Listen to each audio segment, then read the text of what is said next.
전화 받으세요.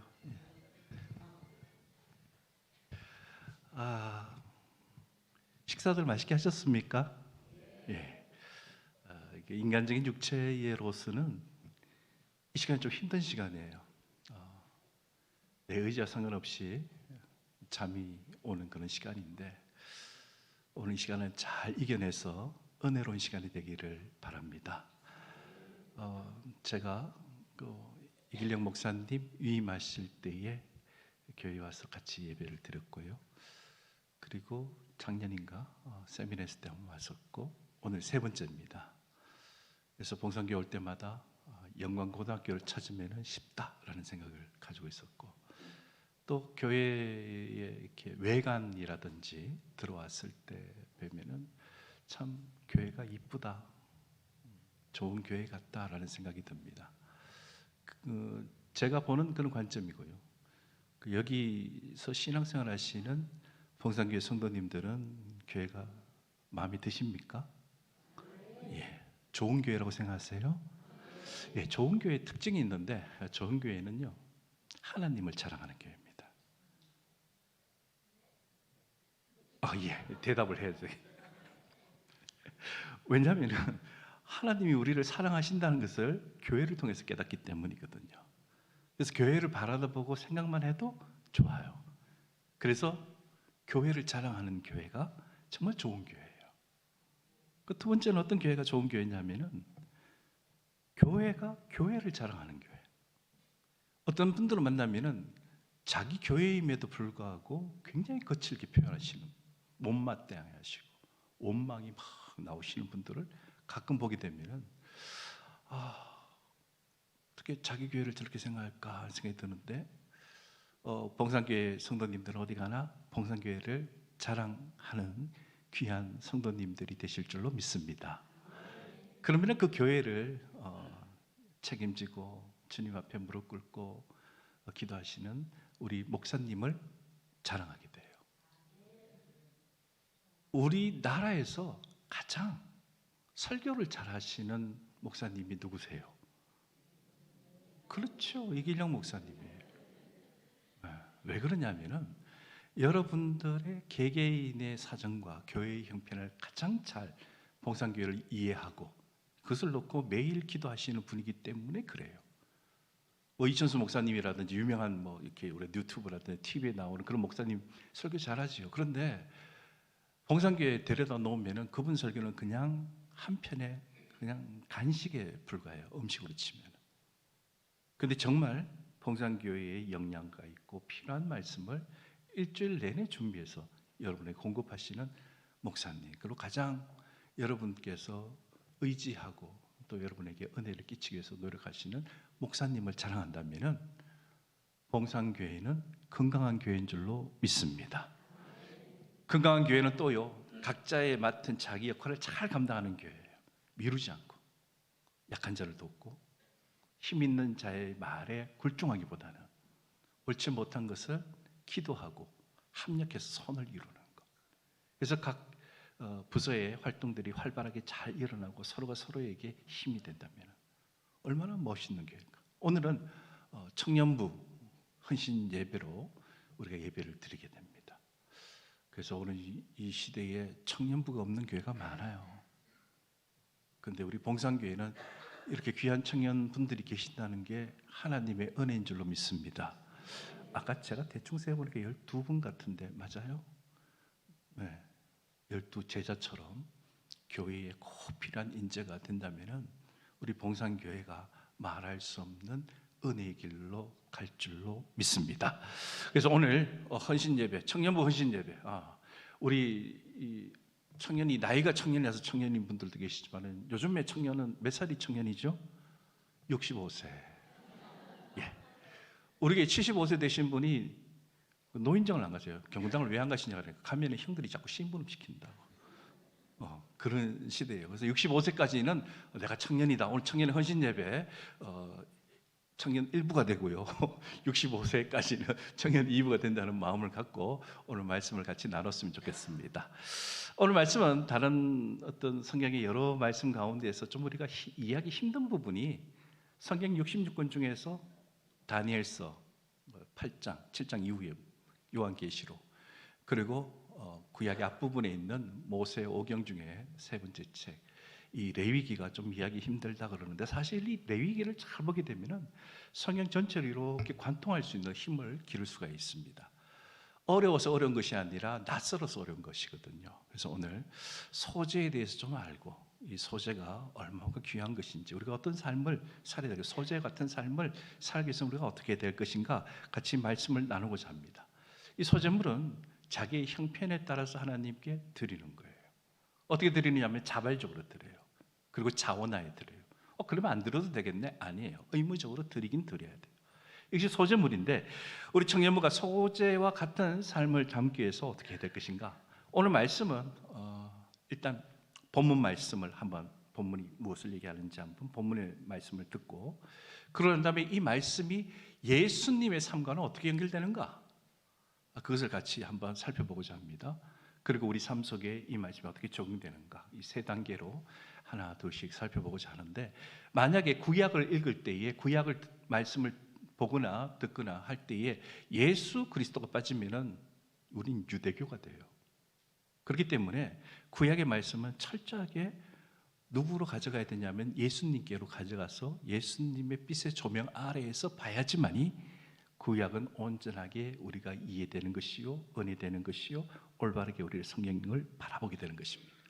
그래서 오늘 중간에 본문과 예수 그리스도와 그리고 우리의 삶, 이 세 가지를 놓고 살펴볼 때에 우리 모두 은혜가 임하게 되시기를 주님의 이름으로 축원합니다. 우리 좌합되게 신음으로 한번 인사를 나눌까요? 소재와 같은 삶을 삽시다. 그래요. 잠도 한번 깨고, 그리고 정신도 한번 환기 더 시키고, 그리고 옆에 누가 말씀을 듣나 같이 한번 이렇게 바라다 보시고 우리 말씀을 듣고자 합니다. 소재 같은 삶을 살게 되면은 주님이 좀 더 명확하게 보이고요, 내 삶이 어떻게 살아야 될지를 좀 더 밝게 바라다보고, 우리 청년들은 우리의 삶 속에서 주님이 나와 어떤 관계가 있는가를 다시 한번 찾아보는 그런 시간이 될 것입니다.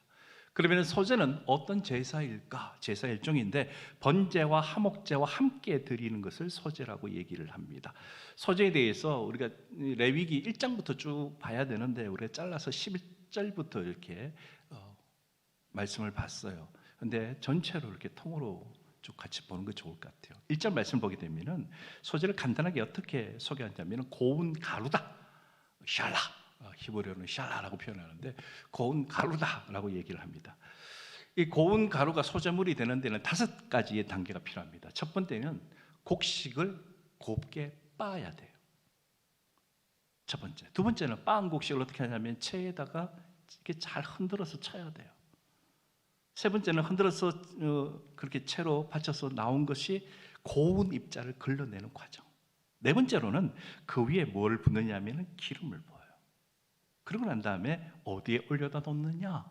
중요한데 유향에 올려놓게 된다는 겁니다.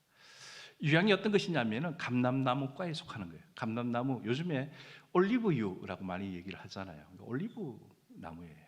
감람나무에다가 채취한 진액으로 만들어지게 됩니다. 그 유향이 처음에 진액을 이렇게 채취를 하게 되면은 색깔이 노르스무리한 것이 호박빛이 나요. 그런데 시간이 조금 지나면 그게 어떻게 되냐면 하얀 분말로 바뀌어요, 성질이. 그렇게 된 하얀 분말이 된 걸 가지고 불을 탁 붙이게 되면은 굉장히 강한 향이 올라오게 됩니다. 성경에서 우리 유향이라고 하는 부분을 어디서 우리가 보게 되냐면 구약에 나와 있음에도 불구하고 우리는 어떻게 생각하냐면은 예수님께서 태어나실 때의 동방박사들이 황금과 유향과 몰약을 가져왔을 때 유향으로 생각을 하게 되죠. 그 중에 하나다라는 거예요. 그리고 이 유향은 사실 시편이라 요한계시록에 보게 되면은 기도를 드리는 그것을 향기로 표현하는데 기도의 상징을 유향이라고 쓰여지고 있다라는 사실이에요. 그리고 이렇게 준비된 소재 제물을 제사장이 제단 위에 올려가지고 불사르게 됩니다. 그래서 하나님께 올려드리는 게 프로시쿠마 해서 올려드리는 건데, 마치 소재는 예수님의 희생적인 삶과 같다라고 볼 수가 있습니다. 고운 가루처럼 예수님께서는 이 세상이라는 커다란 절구통에 들어가셔서 자기 몸이 부스러져라 그렇게 빠진 것과 같았다라는 거예요. 예수님을 마치 부스터려 가지고 가루로 만드는 것과 같다는 거예요. 그리고 그 위에 기름을 붓듯이 예수님 위에 기름을 붓고, 그리고 그 우리가 가지고 있는 모든 죄를 다 짊어지게 만들어서, 그러고 난 다음에 어떻게 했느냐? 그것을 이제 불에다가 기름을 붓고 불에다가 태우는 거예요. 그때 어떻게 되냐면 유황과 같은 기도를 예수님께서 드리셨어요. 예수님께서 드린 기도는 우리가 잘 알고 있는 것처럼 가상치론해. 예수님께서 십자가에 매달려 돌아가실 때에 7가지 말씀을 하시잖아요. 그 말씀 한 말씀 한 말씀이 다 기도의 말씀과 같아요. 그리고 그 말씀은 무엇을 향하느냐? 우리 죄를 하나님 앞에 용서를 해달라는 구원의 그 간절함이 담겨져 있어요. 그러니까 공간복음서 그렇고 사복음서라고 얘기하는 요한복음서 17장에 보게 되면 대제사장이 드리는 기도를 예수님이 하셨어요. 진짜 대제사장은 예수님이죠. 그래서 인류의 모든 죄를 하나님 앞에 올려다 드리면서 그 죄를 용서해달라는 거예요. 죄로부터의 구원. 우리가 가지고 있는 모든 죄의 문제를 다 모아서 그것을 하나님 앞에 올려다 드리는데, 그것을 마치 몸을 다 들여 가루로 빻듯이 십자가 위에 예수 그리스도께서 스스로 올려놓으신 거예요. 그래서 그곳에서 예수님의 구원이 예수님께서 죄 가운데서 우리에게 구원이 임해지는 놀라운 역사를 만들어내는 것이죠. 그래서 예수님께서 이렇게 순수한 신앙을 가지고 우리를 구원시키기 위해서 애쓰셨다는 그 열정이 마치 소재와 같다라고 표현할 수가 있습니다. 그러니 우리 청년부도 마찬가지예요. 내가 무엇을 위해서 살지? 어떻게 살지? 어디를 향해서 나아갈까? 예수 그리스도를 보십시오.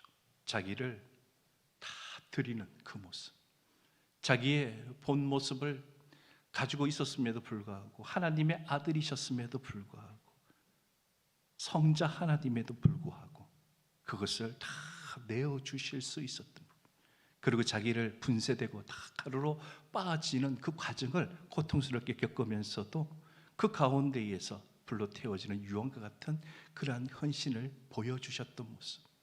그래서 우리의 모습이 예수 그리스도와 나의 모습을 같이 연결시키는 것, 이것이 얼마나 귀한 줄 모릅니다.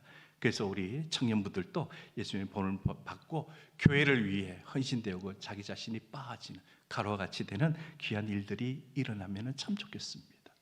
그래서 사랑으로 헌신하고요, 기도하는 곳마다 향기가 울려 퍼지는 청년부 되며 우리 성도님들 되시기를 주님의 이름으로 축원합니다. 두 번째로, 소재의 제물 중에서 금지되는 것이 있어요. 넣으면 안 돼. 이것이 금지되는 부분인데, 금지된 요소는 무엇인가? 왜 넣으면 안 되는가? 무엇이 문제인가? 그래서 5절 말씀에 되어져 있는데 누룩을 넣지 말라라고 되어져 있습니다. 11절 말씀에 보면은 누룩과 꿀이라고 표현이 되어 있어요. 하나 더 추가되죠. 그래서 누룩과 꿀, 이 두 가지를 넣지 말라. 그런데 그걸 왜 넣지 말라 그러실까? 성경에는 이유가 다 있어요. 우리가 잘 이해를 못해서 무조건 믿는 경우도 많지만은, 하나님께서는 우리에게 일일이 성경을 통해서 다 설명을 해주세요. 그러면 누룩은 우리가 잘 알다시피 왜 넣으면 안 되느냐면 발효하는 성질이 있거든요. 그래서 부푸는 성질이 있고요, 부패하는 성질이 있어요. 그것이 누룩의 특징이잖아요. 그래서 누룩을 넣으면 안 된다. 발효된 거, 변질된 거 넣으면 안 돼라는 거예요. 그래서 발효된 우유, 치즈죠, 그것도 넣지 말라라고 말씀합니다. 그럼 누룩은 우리가 많이 들었기 때문에 교회 다니면서 그래, 넣으면 안 되겠구나, 쉽게 이해는 되는데 꿀을 넣지 말라요. 꿀은 왜 넣으면 안 되지? 라고 생각할 수 있는데, 꿀은 잘 아시는 것처럼 달콤함을 상징합니다. 그래서 본래의 성질을 덮어요. 어떤 거냐면은 가래떡 아시죠? 네. 가래떡을 가장 맛있게 먹는 방법이 뭡니까? 갓 나온 가래떡, 김이 무럭무럭 나오는 거를 꿀에다가 딱 찍어서 딱 먹으면 얼마나 맛있는지 몰라요. 정말 꿀떡이에요. 그래서 옛날에 꿀이 없으면 어디에 찍어 먹어요? 조청에 찍어 먹었어요. 그렇게 먹으면 이 맛이 정말 기가 막힌 맛인데, 가만히 살펴보게 되면 이 원래의 맛보다 배가 돼요. 떡맛도 나지만 그 쫄깃쫄깃한 떡맛에 꿀이 더해지니까 말할 수 없는 아주 기쁨이 주어집니다. 그래서 꿀이라는 것은 즉각적인 기쁨, 즉각적인 만족을 뜻하는, 즐거움을 뜻하는 것이죠. 그래서 원래의 성질을 변화시키면서 포장하는 거예요. 그래서 즉각적인 만족을 주는 것이기 때문에 우리의 마음이 바뀌는 거예요. 그래서 꿀은 마치 악마의 유혹과 같다는 거예요. 악마의 유혹은 어때요? 씁쓸해요? 달콤해요? 달콤해요. 쏙 빨려 들어요. 그리고 그것을 먹지 않으면 안 될 것처럼 여겨지고, 그래서 거기에 마음이 확 빨려 들어가는 그런 모습이 바로 유혹이라는 거예요. 그래서 유혹을 얘기할 때는 항상 달콤한 유혹이라고 표현합니다. 그래서 꿀은 가짜 기쁨, 가짜 즐거움, 가짜를 추구하는 그런 마음의 본질이 이 꿀에 담겨져 있는 거예요. 이 꿀이 그 당시에 이스라엘 주변의 나라에 보게 되면 가나안이나 애굽이나 수르나 바벨론이나 그 주변 나라에서는 제사를 지낼 때 반드시 꿀을 넣도록 되어 있어요. 그래서 원래의 성질을 변화시키는 것이 이 이방 종교의 특징이지만은 순수한 하나님의 백성들은 그것을 하면 안 된다는 거예요. 자, 누룩과 꿀이 사용 금지가 된 것은 하나의 이유라고 정리가 되겠죠. 다름이 아니라 제물의 순수성 때문입니다. 제물은 순수해야 돼요. 드려지고 바쳐지는 것은 다른 사심이나 오염된 것을 바쳐서는 안 돼요. 예수님도 마찬가지입니다. 예수님이 십자가에서 단번에 드려진 제물과 같아요. 예수님은 순수하신 분이고 깨끗하신 분이에요. 우리 그걸 어떻게 보냐면 예수님의 생애를 한번 보세요. 예수님의 출생하실 때 어떻게 하셨어요? 우리가 똑같이 남녀의 관계 속에서 태어난 출생한 사람이 아니었어요. 순수한 동정녀 마리아를 통해서 성령의 잉태로 출생하였다라고 성경은 우리에게 말씀합니다. 그 이유가 뭐냐? 하나님 앞에 드려져야 되는 예수 그리스도, 그분이 바로 제물인데 순수해야 되기 때문이라는 거죠. 마찬가지로 우리 청년부도 마찬가지입니다. 이 오염될 수밖에 없는 세상에 살아가고 있어요. 세상이 얼마나 청년들을 유혹하고 있는지 몰라요. 그리고 성도들을 얼마나 유혹하고 있는지 몰라요. 이 정도면 괜찮아, 다 이래. 세상의 그 관념과 세상의 방법대로 따라가다 보면은 우리는 순수성이 파괴될 수밖에 없습니다. 그런데 성경은 우리에게 끊임없이 무엇을 말씀합니까? 하나님 앞에 우리는 산 제사로 드려져, 죽은 제사나 오염된 제사, 그것을 드리라고 말씀하지 않습니다. 그러기 위해서는 우리의 심령이 순수한 상태로 주님 앞에 늘 서 있어야 되는 거예요. 우리의 소재의 삶을 그렇게 살아가기 위해서 노력해야 되는 거예요. 우리 삶 자체가 거룩한 산 제물이 될 것을 요구합니다. 그러기 위해서는 무엇이 필요하냐면 신앙과 삶이 분리되면 안 돼요. 교회에서는 신앙인인데 교회 밖에 나가서 세상 속에서 신앙인이 아니면은 우리는 잘못된 신앙생활을 하고 있는 거예요. 예수 그리스도께서 너희는 소금과 빛이 돼야 돼 라고 말씀하셨어요. 그런데 많은 사람들이 착각하기로는 교회 안에서 소금이 되고 교회 안에서 빛이 되면 되는 줄 알아요. 이 형광등이 이렇게 켜져 있지만은 이 빛이 많은데 여기서 빛을 더 2배, 3배로 증가시켰다 봅시다. 눈이 부시겠죠. 그런데 세상에는 아무 영향이 없어요. 예수님께서 말씀하시는 것은 세상에 소금과 빛이 되라고 말씀하셔서 그게 어디에 위치하느냐 하면은 세상에 위치해라. 너희들은 세상에 소금과 빛이 돼. 교회는 세상으로 나가기 위해서 우리가 위로받고 힘을 얻고 그다음에 용기를 얻고 능력을 받아 세상으로 나가는 사람이 신앙인이고 성도예요.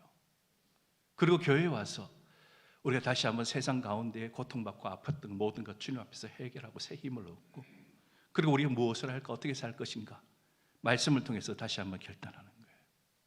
그리고 기도로 다짐하고 나가는 거예요. 그런데 중요한 건 뭐냐면은 말씀이 없는 기도는 굉장히 위험해요.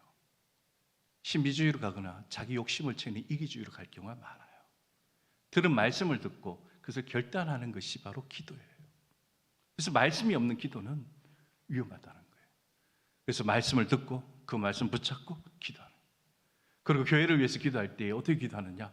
많은 사람들이 약간 착각을 하시는 건데, 교회를 위해서 자기 하고 싶은 말대로 자기 생각나는 대로 하는 것도 뭐 하나의 방법이겠지만 가장 중요한 건 주보예요. 주보에 나와 있는 교회 소식란 있잖아요. 그것이 사실 교회를 놓고 기도하는데 가장 좋은 모델이 돼요.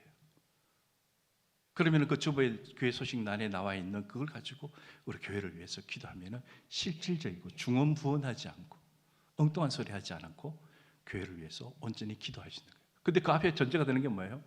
하나님의 말씀, 주일에 들었던 말씀을 중심으로 해서 그렇게 기도되어진다면 우리의 삶이 주님 앞에 산 제사로 살아있는 신앙으로 신앙과 삶이 분리되지 않는 모습으로 살아갈 수가 있다는 겁니다. 그래서 우리 삶 속에서, 삶의 터전에서 우리는 순수해지고 성결한 삶을 살아낼 수 있으니 우리 이렇게 순수하게 신앙생활을 하게 되시기를 주님의 이름으로 축원합니다. 세 번째로, 그러면은 소재의 재물에 넣지 말 것은 누룩과 꿀이라면은 반대로 꼭 넣으라는 것이 있어요. 그것이 뭘까? 소금입니다. 소금을 공독했는데 13절 말씀에 이렇게 나와 있어요. 모든 소재물 중에 소금을 꼭 치라고 말씀합니다. 왜? 하나님의 언약의 소금이라고 표현되어 있어요. 내 소재에 빼지 못할 것이 소금이라는 거예요. 그래서 우리가 드리는 예물에 소금은 반드시 넣어서 드려라 라고 말씀했는데, 소금을 왜 반드시 넣어야 되는 것일까? 그 이유가 뭘까? 일반적으로 소금은 누룩에 반대되는 개념을 갖고 있어요. 부패를 방지해요. 누룩이 발효와 이렇게 부패의 성질을 갖고 있다면 그 반대예요. 또 그리고 이 소금은 맛이 있어요. 짠맛이 나죠.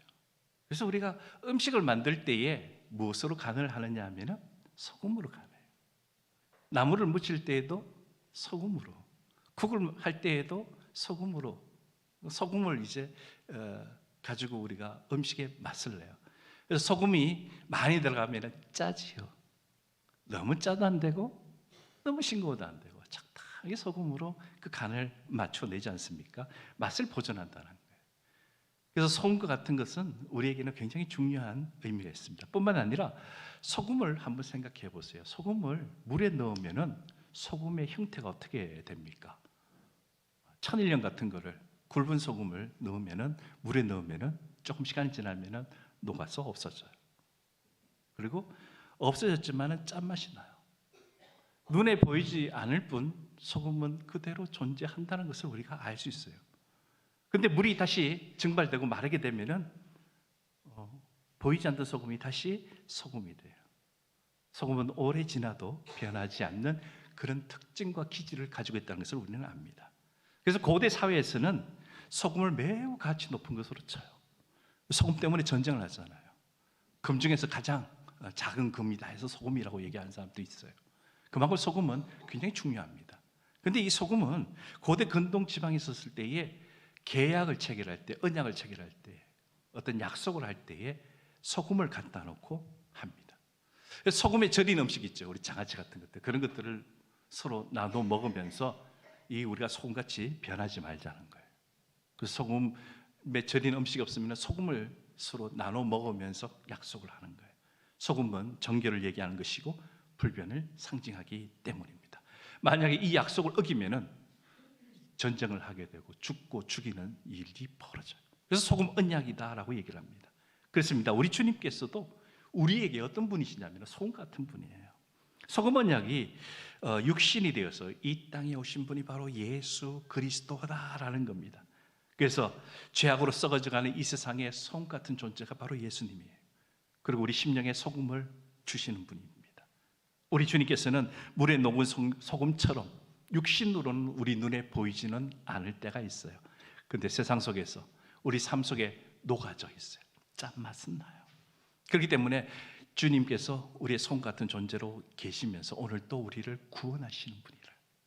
그러나 물이 마르고 상황이 나빠질 때에, 우리에게 은혜가 없어지고 우리가 시험에 빠질 때에, 그 다음에 뭐가 오시오? 찬송가 183장처럼 성령의 단비를 부어주세요. 그래서 다시금 우리에게 살 힘을 주시는 겁니다. 소금처럼 변함없이 우리를 끊임없이 도와주는 분이 바로 누구냐? 예수 그리스도라는 거예요. 그러니 우리 청년들도 나는 소금 같은 존재가 돼야 돼 라고 결단을 해야 됩니다. 한결같은 마음으로 주님을 섬기세요. 많은 사람들이요, 어렸을 때는 엄마 아빠의 강요에 의해서 친구 따라 그렇게 교회를 다녀요. 그러다가 고등학교를 졸업하면은 당연히 졸업해야 되는 줄 알고 교회도 졸업하는 경우가 있어요. 그러다가 청년이 되게 되면 교회가 멀어져요. 자기 힘대로 살다가 자기 하고 싶은 대로 막 하다가 나중에 잘 안 되니까 옛날에 다녔던 교회를 생각하고 나이 들어서 교회 오시는 분들도 있어요. 그런데 그 공백 기간 동안, 신앙의 공백 기간 동안 얼마나 큰 상처를 받고 오는지 몰라요. 여러분께서 지금 청년의 시대에 교회 다니면은 교회 끈을 놓지 마세요. 목사님 때문에, 장로님 때문에, 어떤 권사님 때문에, 어떤 집사님 때문에 내 교회 못 다니겠다. 그건 핑계예요. 교회는 주님 보고 다니는 거예요. 주님과 나와의 1대1 관계 속에서 모든 것을 해결해야 돼요. 그리고 이 끝까지 가야 돼요. 소금처럼 변하지 않고 주님을 향한 결단이 무너지지 않고 어떤 무슨 일이 있어도 여러분들께서 앞으로도 교회를 떠나지 말게 되시기를 주님의 이름으로 부탁드립니다. 변함없어야 돼요. 그리고 영과 진리로 예배 드리는 예배를 사모하세요. 사모하면요 반드시 은혜가 있어요. 어떤 사람은 그래요. 오늘 목사님 설교 은혜가 안 돼. 교회 가도 은혜가 없어. 뭐가 문제인지 아세요? 내가 문제인 거예요. 은혜를 사모하면은 정말 형편없는 말씀을 들어도 은혜가 돼요. 왜 그러냐면은 하나님께서는 은혜를 사모하는 자에게 어떻게든지 은혜를 줘요. 외형적인 거 말고 한마디 한 말씀이 하나님의 말씀처럼 들리게 된다는 거예요. 그래서 은혜를 사모하는 자는 반드시 은혜를 받게 돼요. 어떤 분이 나는 은혜 못 받았어. 문제는 본인이에요. 본인이 나는 은혜 없는 사람이라고 떳떳하게 얘기하는 거예요. 부끄러운 거야. 알아야 되는데 부끄럽잖아요. 그것만큼 민망한 일은 없어요. 그러니 은혜를 사모하세요. 그리고 믿으면은 끝까지 믿으세요. 중간에 포기하지 마세요. 우리 청년들 끝까지 포기하지 않도록 약속해 주시기를 바랍니다. 신앙 끝까지 가는 거예요. 신앙에는 진념이 있어야 돼요. 좋으시는 분들이 몇 분 나타나기 시작하는데 재밌는 얘기 하나 해드릴게요. 토끼가 있었는데요. 토끼가 말을 해요. 얘기해요. 진짜 말하고 그게 아니라 얘기해요. 의미만 들으세요. 토끼가 깡충깡충 뛰어다니잖아요. 깡충깡충 뛰어서 토끼가 어디로 갔냐면 약국에 갔어요. 토끼가 제일 좋아하는 게 뭐예요? 당근을 좋아하죠. 토끼가 약국에 가서 약사님 보고 하는 말이 당근이 있어요? 약국에 당근이 없어요. 있을 수가 없죠. 그래서 약사님이 하시는 말씀이 당근 없어요. 그 토끼가 깡충깡충 뛰어서 나가요. 그 다음 날이 됐어요. 토끼가 다시 깡충깡충 뛰어들어오는 거예요. 오후 4시만 되면 얘가 뛰어들어오는 거예요. 그래서 하는 말이 뭐냐면 당근 있어요? 약사님이 당근 없어요. 그 다음 날 되니까 오후 4시가 되니까 은근히 불안한 거예요. 오늘 또 오는 거 아니야? 근데 멀리서 또 토끼가 깡충깡충 뛰어와요. 길을 팔랑팔랑 거리면서 뛰어와가지고 하는 말이 당근 있어요? 당근 없어요. 3번째 되고 4번째 되니까 약사님이 화가 나기 시작했어요.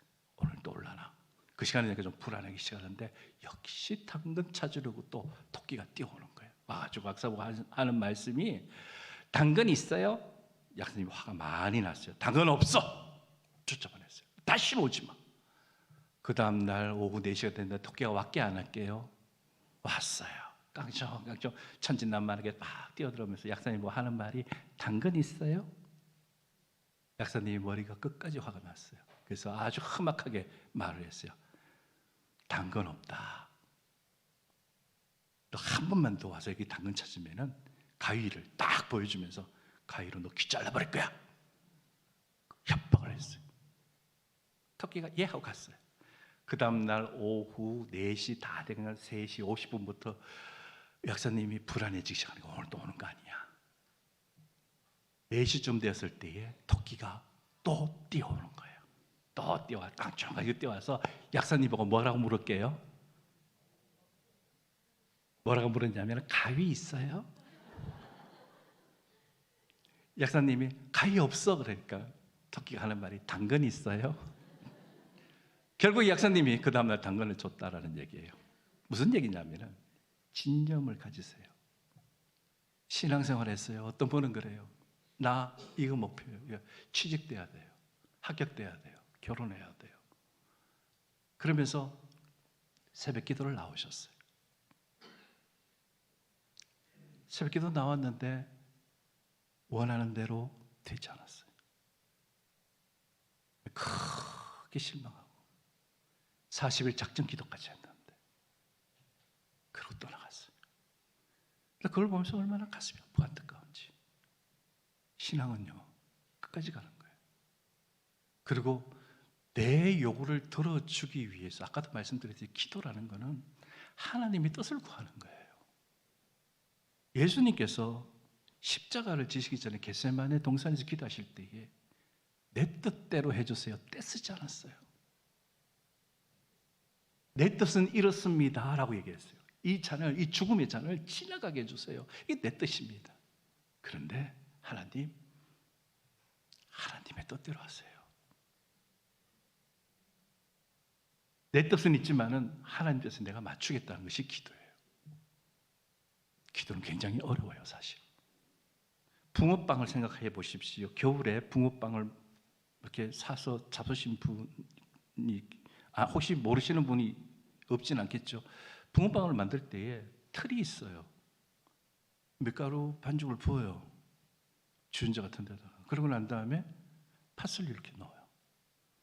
그러고 난 다음에 앞으로 뒤로 뒤집어요. 그죠? 그러고 난 다음에 붕어빵이 나오면은 그걸 바로 줘요?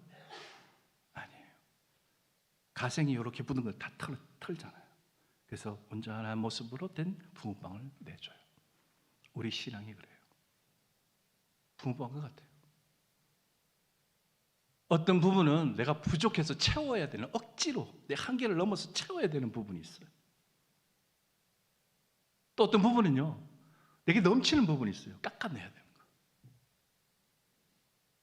그래서 하나님의 뜻이라는 그 틀 속에 붕어빵처럼 맞춰야 될 때, 그것이 기도예요. 그래서 예수님께서 땀이 핏방울이 되도록 기도하셨다고 되어 있어요. 애를 쓰셨어요. 그리고 난 다음에 예수님의 뜻대로 됐어요? 하나님의 뜻대로 됐어요. 그게 기도예요. 청년의 때의 기도 제목이 있죠. 그 기도 제목 구하세요. 그리고 그 마지막 뜻은 누구의 뜻대로요? 하나님의 뜻대로. 안 그러면은 내 뜻대로 안 되면 무너져요. 우리는 일반 다른 종교하고 달라요. 절에 가서 기도하거나 뭐 이슬람에 하루에 3번 담요 깔아놓고 하는 그 기도하고 달라요. 우리는 하나님의 뜻을 구하는 것이고 그들은 자신의 뜻을 관철하기 위해서 기도를 해요. 그렇기 때문에 우리 신앙인들이 힘들고 고통스럽고 아픈 게 많아요. 그렇지만은 방금 이 토끼처럼 진념을 가지세요. 몇 번 해보다가 내려놓지 말고요, 끝까지 하나님의 뜻이면 이루어집니다. 기도의 응답은 언제 이루어지느냐? 응답될 때까지 기도하는 거예요. 그것이 무너지게 되면은 아무것도 이루어지지 않습니다. 착각하지 마세요. 나는 하나님이 아니에요. 우리는 하나님이 아니에요. 하나님 뜻대로, 내 뜻대로 되어지는 세상이라면은 망하는 사람이 어디 있어요? 부자가 다 부자가 되겠죠. 안 아프고 다 건강하고 살겠죠. 하나님께서는 교회 잘 다녀도 아프게 하실 때가 있고요, 돌아가시게 만들 때가 있고요, 가난하게 만들 때가 있고요. 우리 어머니는 새벽기도 갔다 오다가 교통사고를 만나셨어요. 그리고 돌아가신다, 너무나 충격을 크게 받아서 사람이 붕 날아서 떨어졌는데 온몸이 뼈가 다 부서질 정도로 3시간 안에 죽는다. 그래서 갔더니 돌아가시지 않고 3일 후에 죽는다. 3일 지나도 안 돌아가시고 3개월 있다가 죽는다. 3자를 의사가 왜 그렇게 좋아하는지. 3년이 됐는데 지금 살아 계세요. 요양원에 계시는데 교통사고 충격으로 치매가 오시고요, 청색증이 와서 손발을 다 끊어내고 잘라내고요, 일평생 기도하시고 교회밖에 모르셨던 분이에요. 봉사하고 섬기는데 앞장이고 목사님 돕는데 뒤로 몰래 용돈 다 아껴가지고 에어컨 사드리고 뭐 사드리고 해서 가난한 농촌교회 목사님은 그렇게 섬겼어요. 그럼 그런 분은 다치면 안 되잖아요. 잘 돼야 되잖아요. 건강해야 되잖아요. 그런데 하나님께서는 그 일을 통해서 하나님만 바라보고 다시금 우리의 신앙, 형제들의 신앙, 가족들의 신앙을 다시 일으켜 세우더라라는 거예요. 그래서 하나님의 뜻은 우리의 손 안에, 우리의 상상 안에 들어오는 것이 아니라 우리를 넘어서는 거예요. 그렇기 때문에 그 뜻이 우리 가운데 이루어질 때까지 기도로 인내하게 되시기를, 그리고 말씀대로 순종하게 되시기를, 그래서 경험하게 되시기를 주님의 이름으로 축원합니다. 이제 말씀을 정리합니다. 오늘 소재의 용도 결론적으로 말씀드릴 때 그는 무엇을 위해서 소재를 드리느냐? 기념물이라고 되어 있어요. 그 내용이 16절 말씀에 나와요. 16절 말씀 볼까요? 제사장은 찌은 곡식과 기름을 이제 앞에서 기름하고 이제 곡식 뭐 가루 이런 이게 다 들으니까 쉽게 따라오죠, 그죠? 결론이니까 제사장은 찌은 곡식과 기름을 모든 유황과 여기까지 이해해야 돼. 함께 기념물로 불살지라 여호와께 드리는 화신이라 태운다는 거예요, 소재를. 자, 기념물이라고 되어 있어요. 기념물이라고 우리가 얘기를 하면은 과거의 것을 생각하고 더듬어 보는 것을 우리는 기념한다라고 표현해요. 근데 신앙은 과거의 것만 머물러 있는 것이 아니라 과거의 은혜가 지금 현재로도 들어온다는 뜻을 가지고 있습니다. 과거의 은혜가 지금 현재와 동일하다라는 것, 그것을 기억하라는 거예요. 마치 예수님께서 세상에서 마지막에 십자가를 지시기 전에 만찬을 하셨잖아요. 성만찬과 같은 거예요. 예수님께서 성만찬을 하시면서 무슨 말씀을 하셨나요? 떡을 떼주고 포도주를 주면서 하는 말씀이 이것을 행하여 나를 기념하라. 앞으로 이걸 계속해라. 이렇게 말씀하셔요. 그러면 우리는 무엇을 기억하고 기념해야 될까? 예수님의 순환, 그것을 기억하라는 거예요. 주님께서 고난 받으셨기 때문에 우리가 구원을 받았다는 사실. 고난이 없으면은 구원이 없다라는 거예요. 예수님의 희생, 십자가가 있어야지만이 생명이 주어지는 거예요. 죽어야 산다는 거예요. 우리도 마찬가지입니다. 우리 삶의 현장에서 내가 십자가를 지고 주님의 뒤를 따르는 거예요. 얼마나 좋아요. 내가 앞장서는 게 아니잖아요. 나보다 먼저 가신 주님을 보고 가는 거예요. 주님은 우리가 가질 수 있는 세상의 희노애락을 다 가지셨어요. 30년의 사생애 동안 공생애 전까지 예수님께서는 우리 인간이 느낄 수 있는 모든 것을 30년 경험 다 하셨어요. 그리고 우리가 경험하지 못하는 십자가의 죽음까지도 경험하셨어요. 침뱉음을 당하셨어요. 매를 맞으셨어요. 채찍을 매셨어요. 여기 중에 그렇게 살아오신 분 계세요? 채찍 맞고 매 맞고 십자가에 매달리고 그런 분 없잖아요. 무슨 말이냐면 예수님께서는 우리가 가질 수 있는, 인간이 가질 수 있는 그 모든 고통을 다 경험하시기 때문에 그래서 우리를 구원하실 수 있는 거고 우리에게 위로를 주실 수 있는 분이에요. 그 주님께서 나를 따라오라. 수고하고 무거운 짐자들아 다 내게로 오라. 내가 너희를 쉬게 하리라. 너 십자가 딱 내가 들어줄게. 아니에요. 쉬고 다시 십자가를 지고 가야 돼요. 어디까지요? 천국까지. 신앙을 마음대로 해석하면 안 돼요. 그리고 신앙의 가장 주체는 주님이십니다. 주님 보고 가는 거예요. 그 주님의 뒤를 따라가는 겁니다. 주님께서 가신 그 길을 따라가는 것입니다. 그것이 무엇이냐? 그것이 헌신이에요. 내가 하고 싶은 대로 봉사하는 그걸 헌신이라고 흔히 얘기하는데 그거는 선행이에요. 선행과 헌신의 차이는 뭐냐면 주님 따라가느냐, 주님의 모습을 가지고 내가 사느냐, 내 생각대로 사느냐, 그 차이예요. 헌신은 나를 주님께 맞추고 주님과 하나가 되고 동화되는 과정이에요. 그래서 헌신은 힘들어요. 아무나 헌신을 못해요. 주님 가신 길 그것을 내가 받아들이고 내 가운데 고통이 있다 할지라도 아픔이 있다 할지라도 가는 것, 그렇게 갈 때에 이 헌신이 있을 때에 참된 신앙이 될 줄로 믿습니다. 그렇기 때문에 주님께서 가신 그 헌신, 십자가의 헌신을 닮아가는 것, 청년의 삶, 십자가를 지고 주님 따라가는 거예요. 그리고 우리 교회 안과 밖에 죽어가는 영혼들을 위해서 교회가 존재하잖아요. 교회 다니는 사람들끼리 잘 먹고 잘 산다면 그건 그냥 침묵단체예요. 죽어가는 영혼들을 위해 예수 그리스도를 믿게 만드는 것, 이를 위해서 교회가 있는 줄로 믿습니다. 이를 위해서 우리가 헌신해야 될 줄로 믿습니다. 그 헌신의 목표를 향해서 나아가는 청년부, 소자 같은 삶을 사시고 우리 봉산교회 성도님도 그렇게 살게 되시기를 주님의 이름으로 축원합니다. 기도드리겠습니다. 우리 봉산교회에서 청년부를 허락하신 아버지 하나님, 청년부의 소자 같은 삶을 살게 하여 주시옵소서. 그래서 자신을 주님께 드려 고운 가루가 되어 성령의 기름 부음을 받고 유황과 같은 기도를 드리며 주님 앞에 헌신할 때에 누룩과 꿀이 배제된 상태에서 오직 소금의 역할을 하며 주님의 기념물로 생명을 살리는 일에 최선을 다하는 아름다운 청년부와 봉산교회 성도님들로 삼아 주시옵소서. 이 모든 말씀 우리 주 예수 그리스도의 이름으로 감사하며 기도드리옵나이다. 아멘.